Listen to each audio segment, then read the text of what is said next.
ให้เฮาเฮ็ดในสิ่งที่เฮาถนัดอย่าเฮ็ดในสิ่งที่เฮามักหลายๆคนอาจจะคิดว่าถ้าเฮาเฮ็ดในสิ่งที่เฮามักเฮาอาจจะเฮ็ดได้ดีแต่บางครั้งสิ่งที่เฮามักเขาอาจจะเฮ็ดได้บ่ดีพอเพราะว่าเฮาบ่ได้ถนัดคำว่าถนัดก็คือเฮามีความสามารถมีความชำนาญมีความคุ้นเคยในการที่สิเฮ็ดอย่างใดอย่างหนึ่งได้ดีเป็นพิเศษ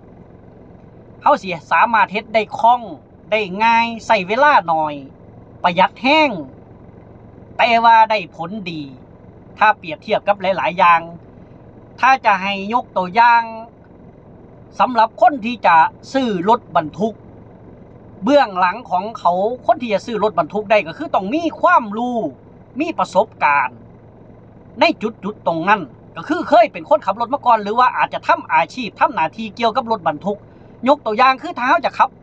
เขาเคยขับ6ล้อหรือว่า10ล้อตู้ทึบอยู่รถที่เฮาควรจะออกผมแนะนำให้เป็นก็คือรถ6ล้อหรือว่า10ล้อตู้ทึบนั่นล่ะเพราะว่าเฮาคุ้นเคยเฮามีประสบการณ์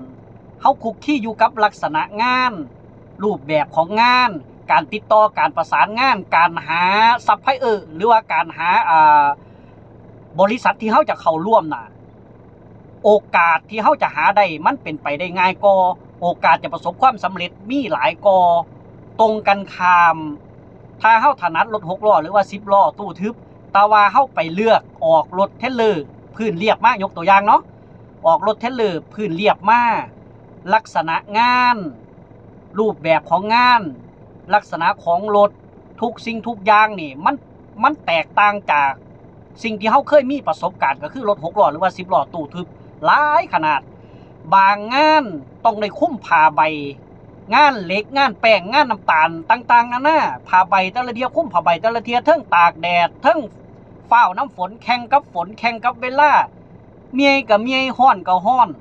ฟ้าวกับฟ้าวความรับผิดชอบหลายบางเทียคุ้มผ้าใบไปแล้วรัดสเตย์บ่ดีของเอียงของล่มมีให้เห็นอยู่ในคลิปต่างๆหลายๆครับผมก็เลยอยากจะฝากไว้ก่อนที่จะตัดสินใจเฮ็ดอีหยังจักอย่างอยากให้เลือกในสิ่งที่เฮาถนัดหลายก็เลือกในสิ่งที่เฮามักก็เลยฝากไว้เป็นแนวคิดแนวทางครับผมสำหรับคนที่ว่าอยากจะเป็นนายเจ้าของอยากจะซื้อรถเป็นของเจ้าของรถบรรทุกนี่เนาะอยากจะเป็นเฒ่าแก่น้อยฝากไว้ครับผมอันนี้เป็นความรู้สึกจากประสบการณ์ที่ผ่านมาครับผมมีปัญหาสงสัยอีหยังทักมาสอบถามทักมาพูดคุยแลก